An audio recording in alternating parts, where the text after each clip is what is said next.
Jaksa Agung hebat!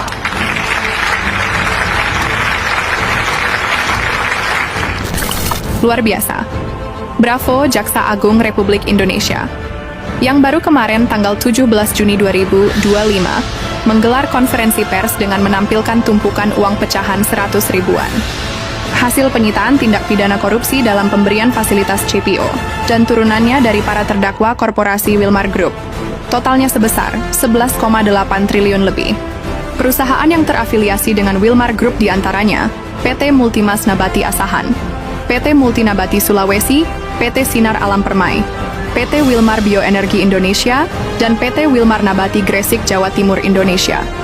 Namun yang ditampilkan pada aula kantor kejaksaan tersebut hanyalah 2 triliun rupiah karena kendala tempat yang terlalu sempit. Bisa kalian bayangkan sendiri, seberapa banyak uang 11 triliun yang sesungguhnya. Tidak hanya itu, Kejagung juga menampilkan video berdurasi 3 menit 35 detik. Berisi permintaan maaf dari advokat Wilmar Group, Marcella Santoso, yang tak lain dan tak bukan. Dia adalah otak dari semua kerusuhan dan kericuhan di negara tercinta ini. Dari membiayai buzzer, hingga membayar media elektronik untuk menyebarkan isu negatif.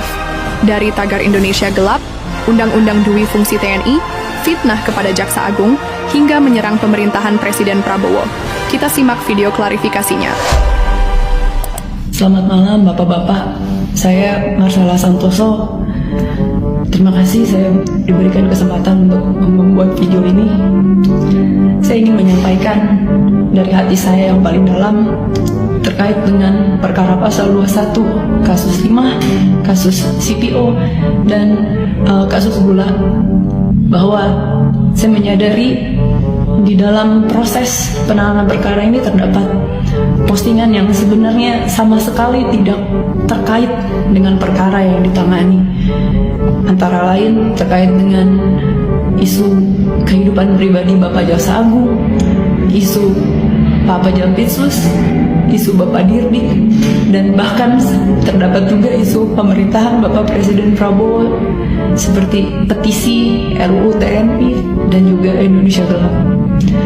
Bahwa saya sangat menyesali dan sangat menyadari bahwa apapun dan bagaimanapun ceritanya, baik itu kelalaian saya tidak mengecek ulang isi konten, ataupun kelalaian dan luputnya saya mengecek dan meneliti kembali dan fokus terhadap apa yang disampaikan, saya menyadari bahwa konten-konten tersebut memberikan rasa sakit bagi pihak-pihak yang terkait dan terdampak. Untuk itu dari hati yang paling dalam saya sampaikan penyesalan, dan saya meminta maaf kepada bapak-bapak dan mungkin pihak lain yang terkait dan terdampak, bahwa saya sejujurnya tidak pernah merasa ada ketidaksukaan atau kebencian secara pribadi, baik dengan institusi, ataupun dengan pemerintahan, ataupun dengan personal. Karena di dalam chat saya dan sudah dimasukkan ke dalam BAP, salah satunya terdapat percakapan yang saya antara saya dan rekan saya sampaikan bahwa ada baiknya juga APH ini seperti Bapak Febri. Dan sebenarnya pendapat pribadi saya juga salut dengan warna penegakan hukum dan semangat penegakan hukum yang begitu tinggi di dalam institusi ini. Itulah pendapat pribadi saya, sehingga saya tidak pernah ada kebencian pribadi dengan institusi ini ataupun pemerintah.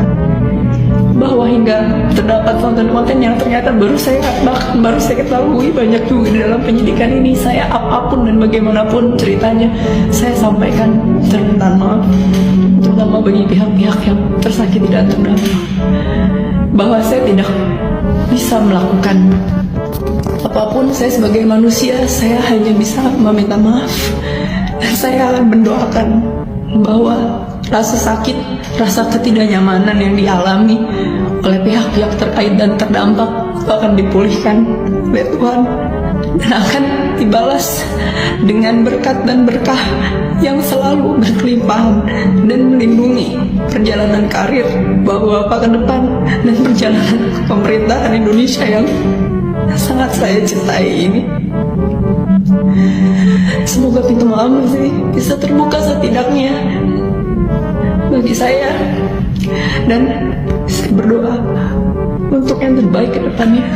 Bapak-bapak semua, terima kasih. Amin ya robbal alamin. Begitulah kalau sudah tertangkap, bisanya cuma berakting dengan tangisan buaya. Buat kalian semua berhati-hatilah dengan tipu daya wanita, karena sesungguhnya sangatlah dahsyat dan mematikan.